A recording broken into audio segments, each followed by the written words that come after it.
Okay, ladies and gentlemen, very excited to be back. Finally, we are back to shooting spits and giggles. I am your host, Lilith, Little Miss Cupcake, and today I have Sin and Empress Katana with me. So, super excited to be back.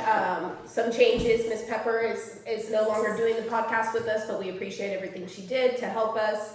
And we're going to try to start consistently getting episodes out every week. So thanks everybody for hanging in. I got a lot of people hitting me up about it. I'm excited to be back.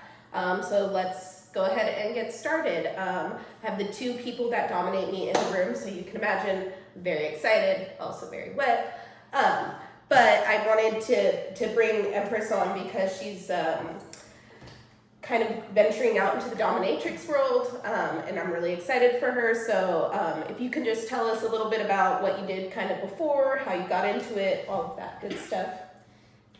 Yeah, yeah, I would love to.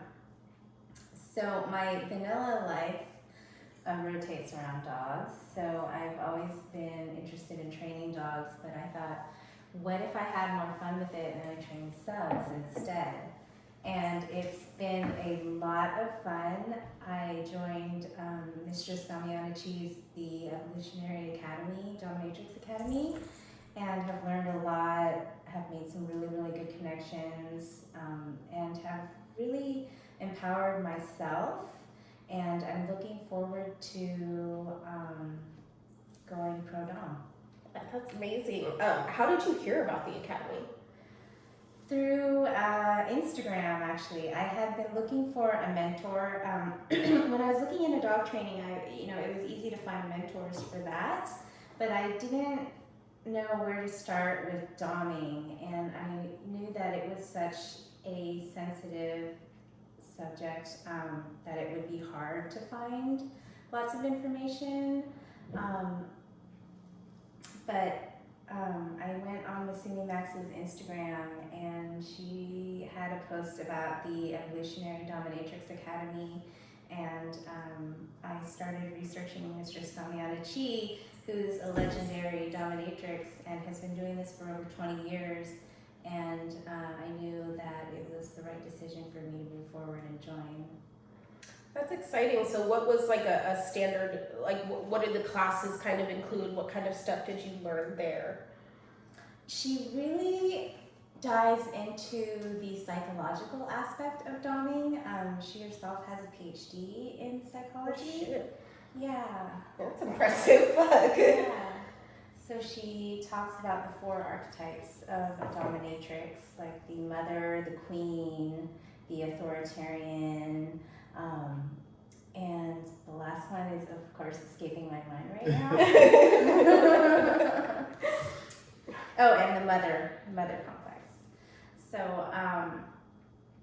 it's really helpful because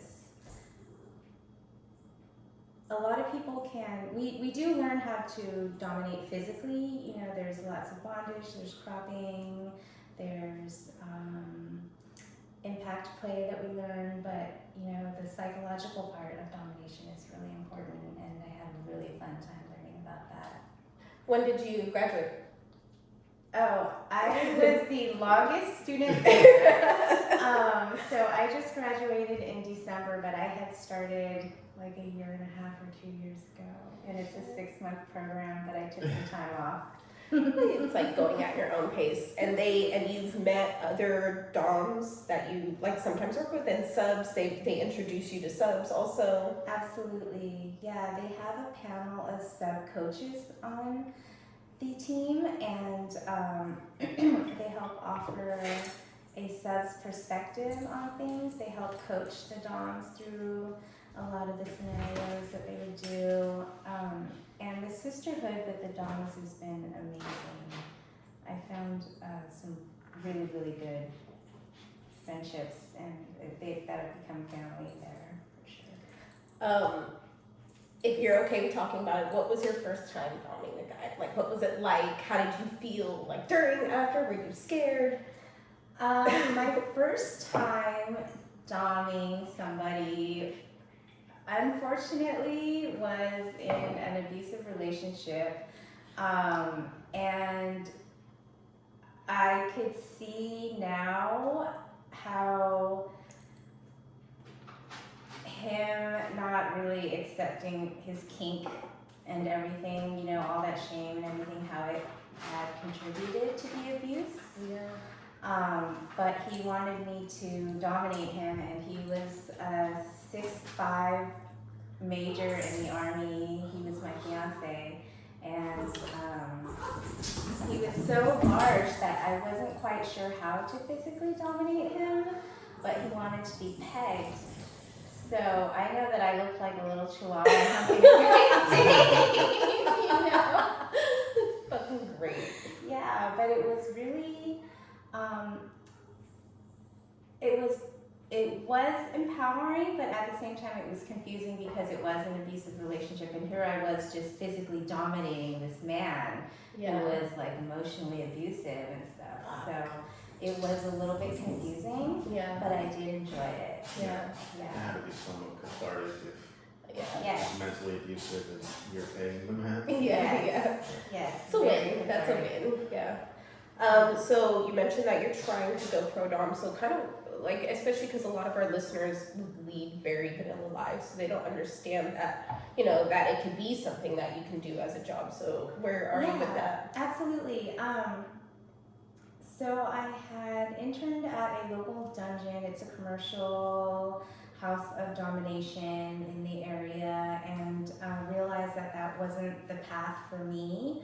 I think going independent is something that is in my future, so that involves putting ads out, finding subs who are interested in getting to be dominated by somebody that they trust, so building a rapport with some of them initially, and doming out of holding sessions out of either hotel rooms or a local dungeon. There's one called Blackthorn in Oakland that's really great to work out of, and it's beautiful. Yeah, I think people don't realize, like, even though the porn industry blew up during COVID, the subject of dom, sub, BDSM, it's still very taboo, and it's really hard to be open. So who do you allow kind of know that information in your life? Are you very open? Does everybody know? Who do you know? Well, as I'm getting ready to air this and put it online. Or are you just making leather? Yes, I have many different lies that I've told people, like I'm training dogs, Which, I mean, It is what you do. Which you're is not, I mean, not far from the not truth. from Yeah. Or I lied and said that I was making leather collars and leashes, and I was supplementing my income with that. That has got to be my favorite. Yeah, that was not the greatest lie. So no, not everybody knows. I am fairly open about it. There's a lot of stigma that goes with it. It still is categorized under sex work, even though it might be sexless sex work. And what I mean by that is sometimes in a session, if a submissive has earned the right, or not the right, has earned the pleasure of release, of having an orgasm, they might self-release, so they might touch themselves and masturbate until they orgasm. That might be something that they have earned through taking enough pain, let's just say. So it's not exactly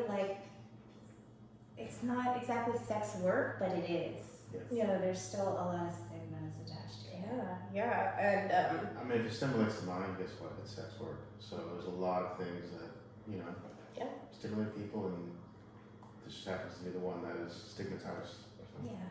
well, it's also interesting because even platforms like OnlyFans, who swear that they are the sex worker's friend, is you can't really have anything hardcore on there anymore. All of my content that gets pulled down, so it's like it's still, we're still in this weird place where people are trying to be open and positive about sex, but they're still like, oh no, but don't talk about that. What kind of subs have you worked with so far, and what is, how is it to kind of get to know them and figure out, like what kind of scene you're going to put them in or anything like that? I have had the fortune of working with some very well-trained subs and starting off with that, so it has kind of raised the bar on the level of subs that I like to work with, because while I was playing with other subs in the industry, I kind of, got to know the range of subs. There's bottoms that like to talk from the bottom up. Then there's a true submissive, somebody who really wants to please the mistress.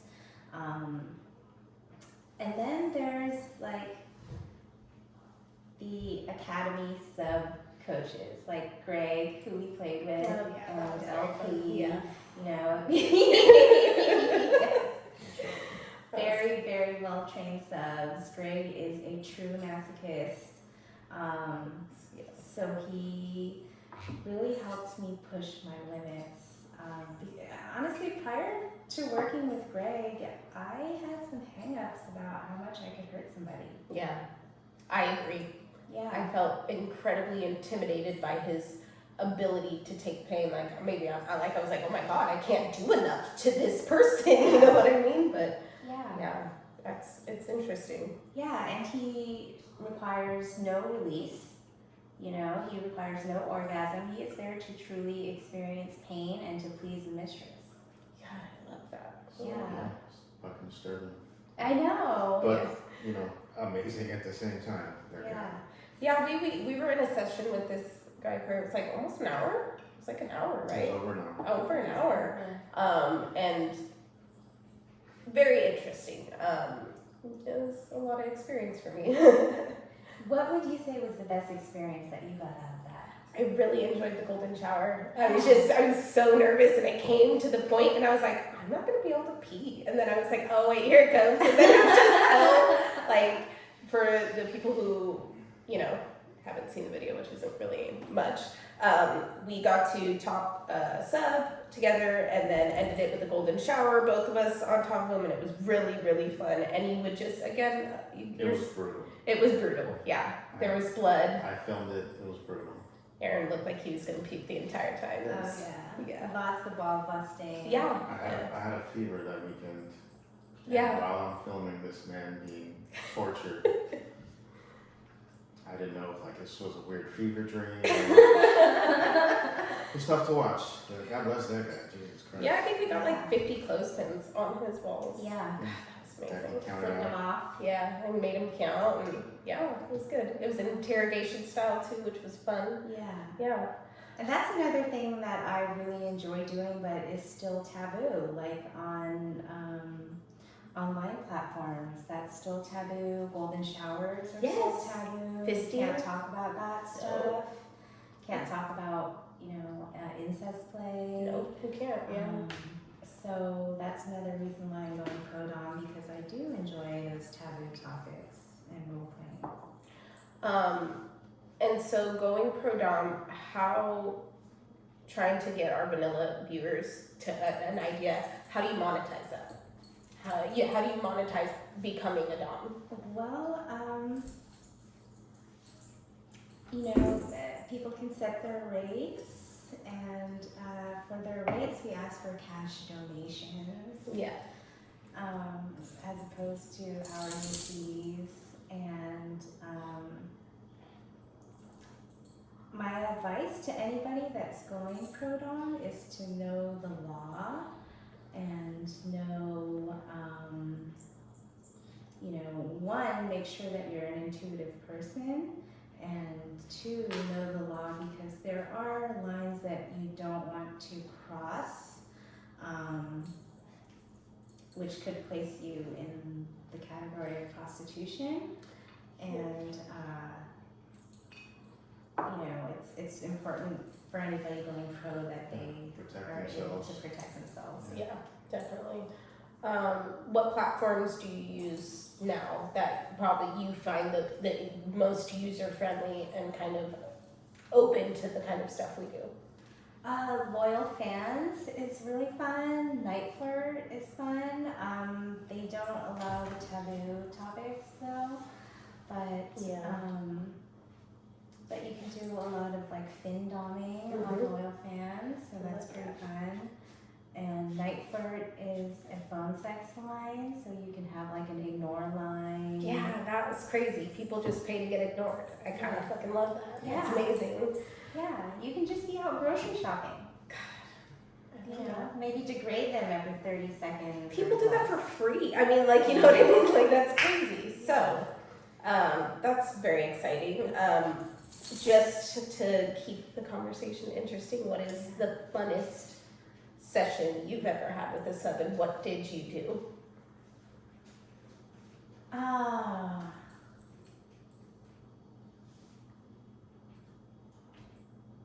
This is a hard one. You can pass and go back. We can pass and go back. Yeah, we'll have to pass and Yeah. go back. I think one of the best sessions that I've done though was with Domina Flora. She's like a good friend and a sister from the academy, and we dommed LP, Leather Pet. So we double dommed him, and we did so much bondage, so much tease and denial. Ended up raping him several different ways. And this was in a hotel room, so we had the sex swing set up, and it was just like one big filthy fuck fest. Yes. Yes. So much fun. God, that sounds amazing. Yeah. Tools. What do you keep in your go bag when you know? I know you talked about pegging, flogging. Yes. What kind of toys and what kind of toys do you want to be bought? You know, like if somebody's trying to make a what's it called? Amazon wishlist. Yes. Or like a tribute to you. You know what I mean? Definitely strap-ons and dildos. Like you can't have enough cocks laying around. You know? And everybody wants something different. Like they want a different something cock. different. You might want a smaller one for anal play. You might want like a nice girthy one to deep throat. Yeah. You know, you might want to be punished and have like a fisting dildo. I have it. I still haven't used it. I still have one. You still have I it. have it. I haven't even opened it. I I'm haven't used scared. I'm intimidated by it. I'm not gonna lie to you. I mean, like, it's this one, Yeah. and I'm like, it's so. It's Oh. yeah. I did a whole unboxing video because Temu was great for sex toys and hella affordable, and I got that. Yeah, and I got the fuck machine that the TSA lost the remote to my fuck machine. Oh. Yeah, I'm pretty sad about that, but whatever. Yeah, she shouldn't travel with sex toys. Do you have new subs come at you a lot? What kind of like? How should a man approach you? One sub who's fairly new, and he met me through tattoo artist Jacob Weird. So Jacob mentioned BDSM while he was at work. I'm not sure how this came up exactly. He's a very open guy. He's very I open. love him. Yeah. Yeah, he's so great. And his coworker decided to tell him that him and his girl were interested in BDSM, and she wanted to be domed, and she wanted somebody to teach him how to dominate her. So I'm excited to work with them. They live in Sacramento, so it might be over FaceTime or it might be in person. Hopefully in person. Yeah. So you're topping her and teaching him at the same time. That's amazing. Yeah. That's a service for fun. people. Yeah. I mean, like people talk about it all the time. Like what you do is a service. Like that's huge, you know. And being able to teach people. How many subs do you have on your roster right now that you play with regularly? Regularly, it's a small circle. It's like 5. Okay. Yeah. And they just hit you up and, you know, like, how do they negotiate doing a scene with you? Yeah, they usually will hit me up and, you know, say like, hey mistress, I've been thinking about this a lot and this scene a lot, and they'll text me scenes about it, text me paragraphs about it, and that sort of begins the negotiation process, and then we'll set up a date. You're really good at writing scenes. Like, she's written or just even talked about scenes that we can do. Have you ever thought of like directing porn or like starting your own? You know, like, I would love to do that. I think you'd be amazing at it though. Like, I mean, I looked at currently my fan favorite is Collective Corruption because they do a lot of BDSM, and it's like the only one now. I mean, like Kink isn't like kink.com. I don't know if they're still, you know, but it's like pretty much that's like the only 2 that we're doing it. It's kind of sad. Yeah. That would be great. Yeah, I would love to. That would be a dream. So what's the wrong way to approach You. if somebody were trying to? The casual approach. You know, hey, I have a question. Or You're saying just come in hot with mistress? yes. May I? Yes, mistress, may I? You That's know. good. I like when people make their intentions clear. Like, Yes. are we gonna bullshit in small talk, or are you gonna tell me exactly what you're looking for, and we can figure out if this will work or not? Yeah, because I don't have time for bullshit and small talk. Yeah. And I need to know that somebody is coming from a place of respect, and that they're gonna call me by my honorific or a honorific if they don't know it, you know, like mistress or empress or something, but just like, hey, you So know. what's the? It doesn't work in the vanilla world. Yeah, It yeah, in yeah. the kinky It world. doesn't work either way. People So just, what's the red flag when somebody's trying to, and it's like, you said that, you did that, that is enough. Like what's the big? They're not ready for you.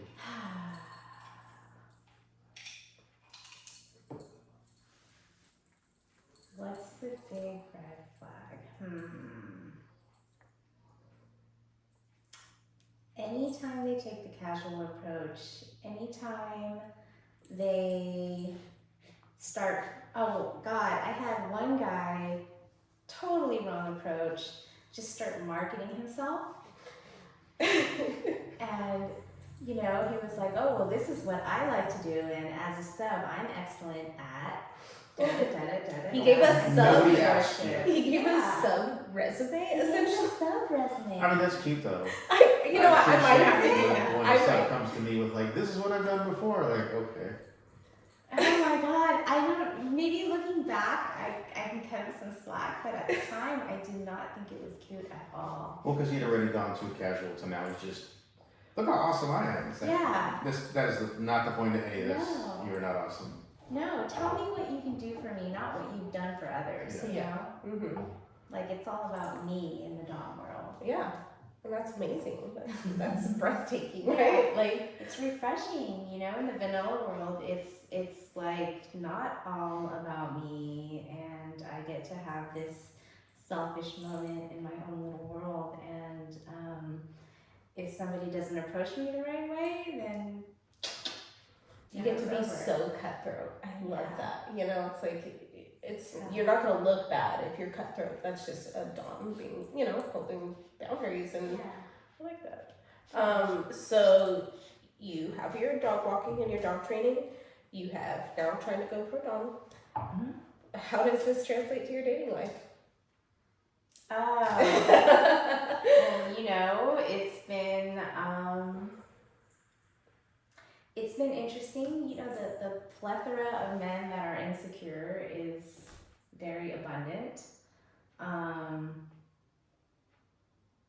I seem to have found one now who is extremely, extremely vanilla, but open to it.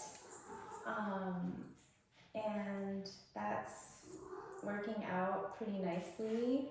But honestly, it's a lot. I think it's a lot for people to take in, whether it's the fact that it's just like a kinky alternative lifestyle, or it's the fact that we don't have sex with our clients, or maybe it's like they can't wrap their head around the fact that you are a sadistic person. It's a little bit of everything. I feel like men aren't prepared to do all things that they've said for years about, you know, like wanting threesomes, wanting to be, you know, public sex, wanting to, you know, date the stripper, date the porn star. They say all this shit, but when it comes down to it, they can't do any of it. You know what I mean? Like they're, you know, there's insecurities in dating somebody that is in sex work, let alone a dominant in sex work. Yeah. You know what I They've mean? got to be intimidated. I can imagine the average man, which most of them suck, is going to be intimidated. But again, they'll all lie.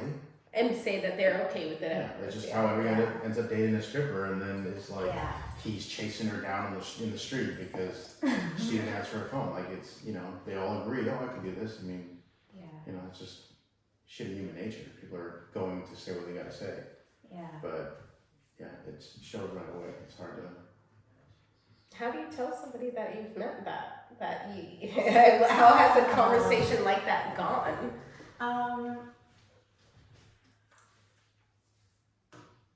In the past, the majority of the time, I've chosen to just be upfront about it. With this new guy, who's not a new guy that I've been dating, I was dating him for years ago, and we didn't talk for a while, became friends, and during that time that we didn't talk, I became a dominatrix. You know, I went to the academy, I became a different person, and I feel like didn't. he needs it. Huh? I feel like he could be into it. Like. Yeah, I'm trying to get him into it.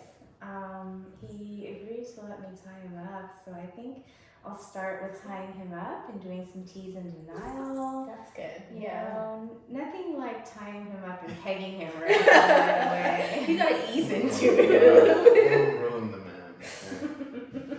But that's a good introduction. Now, do you switch ever? Or are you always in your, you know? I have switched with women. I will never submit to a man. Yeah, it's not gonna happen. No, it's just not who you are. Yeah. But is that good training for you to get the submissive side sometimes? I think that it is. I think that it's important to know what you're dishing out, and how it feels. I also think that if you have, like for me, I have other female doms that I could submit to that I felt safe and respected, so it was a lot easier to communicate to them. But if it were a man, like I just don't feel that way about men, and I don't see myself submitting to a man ever. Well, that's good. That's a boundary. Like you're holding firm on that. So I know I will have a lot of listeners tonight who will probably reach out to you. Tell a man, we talked about the casual approach, that's not the way. What is the best way to get your attention? The best way to get my attention, it would definitely be with money. Yeah, it would definitely be with money. We'll give you her cash app at the end of this. Yes, sending me, Handguns. Yeah, weaponry. Yes, sending me something for my wish list. Doing something that stands out, like a cash app, good morning, or like a Venmo, like here's $200 with your coffee. That kind of morning really, really makes my week. Yeah, absolutely. Yeah. And I'm trying to think of any final questions that I'll have. What's your ideal scene to create? We talk a lot about kidnappings and things like that. We've talked about the things that you're into. What is your ideal scene that you haven't had a chance to live out? My ideal scene is actually going to happen on the 23rd. Yes. LP, we're throwing LP a moving away party, so it's going to be several doms, and you are invited. Gangbang? It's Mistress Chloe. Yes! I've literally been talking about this Please forever. come. Oh yeah, I'll be You, there. me, maybe Mistress Natasha, if she can make it out from Arizona. And we want to run a train on LP. We want to. His butthole is gonna be. He's gonna be a mess. He's just. I don't want to feel it, but it's like watching the car crash. Like, But you have to film it. Yeah. You have to You film have it. to, yeah. That's a Yeah, great so it'll be movie. that weekend if you guys are free. Absolutely, You are yeah. invited, and I would love that. Yeah, There's going to fun. be like a little kidnapping, interrogation scene, but he is going to be a little boy. Okay. So he's going to be ashamed of his boner, and we are going to discipline him for that. Yes. Yes, and punish him Going in Catholic the now. worst Yes. ways. Super Yes. This is very Catholic. Yes. Now I have to ask you guys to stop. Let's not bring religion into this. What? I have a question. So what is the best thing Dommy has brought you personally, as you the person? Personal empowerment. 40 minutes in. Okay, cool. Okay, so it's gonna be a weird cut now. The cat's looking at this. So what has being a Dom brought to you? Like the best thing personally, you as a person. What has Dommy brought you? I'm going to change my answer actually. I initially said personal empowerment, but I think the best thing that Dommy has brought to me has been the sisterhood. It's been a true kink family. Yeah. Even with you guys, like having experienced the things that we have had, it just brings everyone a lot closer. Yeah, it does. There's a true sisterhood with the Academy Doms too. A lot of us, I've never experienced that level of sisterhood. It's just, Camaraderie. yes, Yeah. camaraderie, the cheerleading, the support. Well, I think the kink people that are actually into kink and the lifestyle.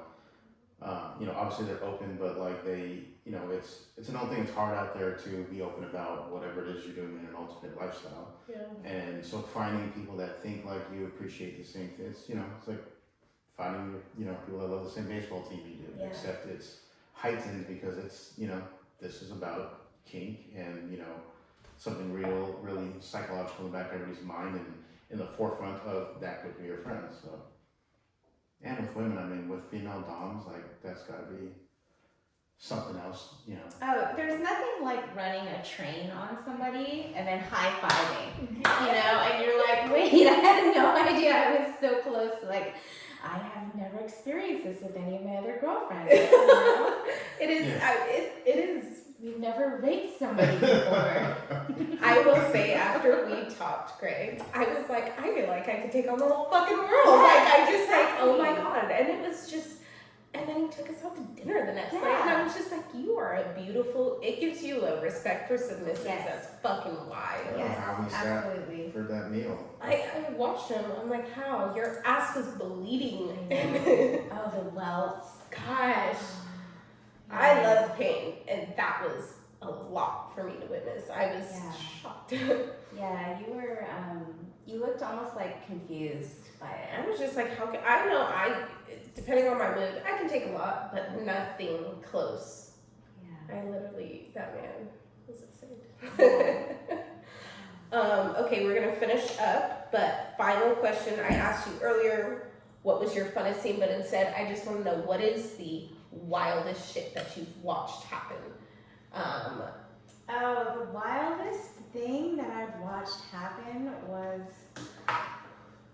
a brown shower party. So a guy getting pooped on, and he ate it and was masturbating with it, and it was. I was not expecting that. Oh my god! A brown And I shower was part of it, Oh my and I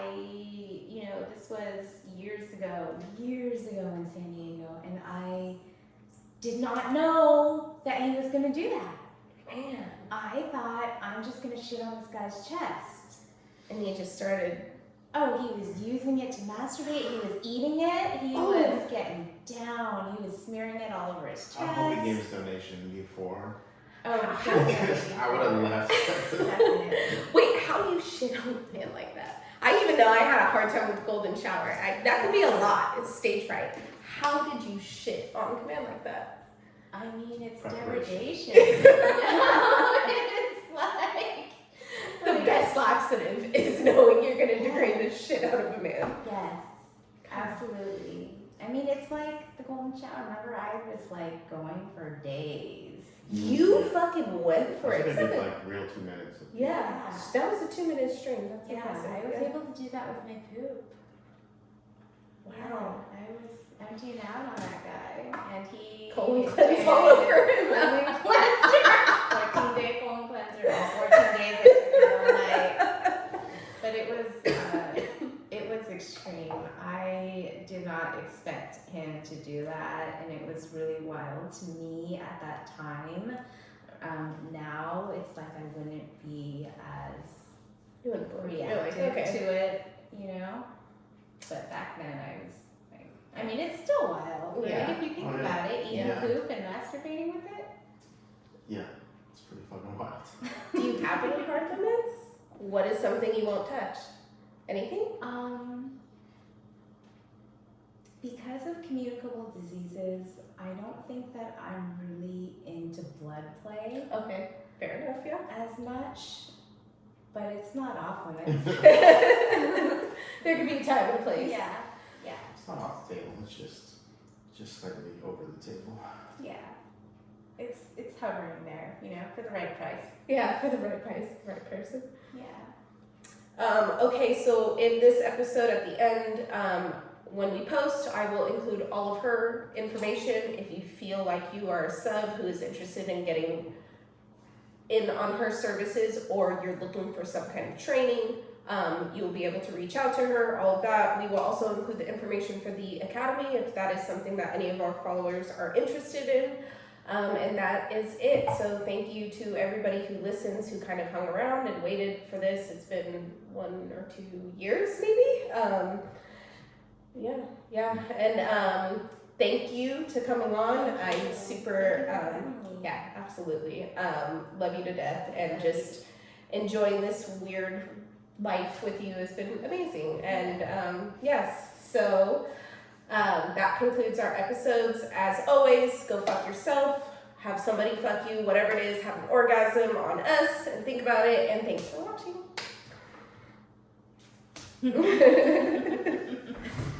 That was good. Thank you guys. Yeah.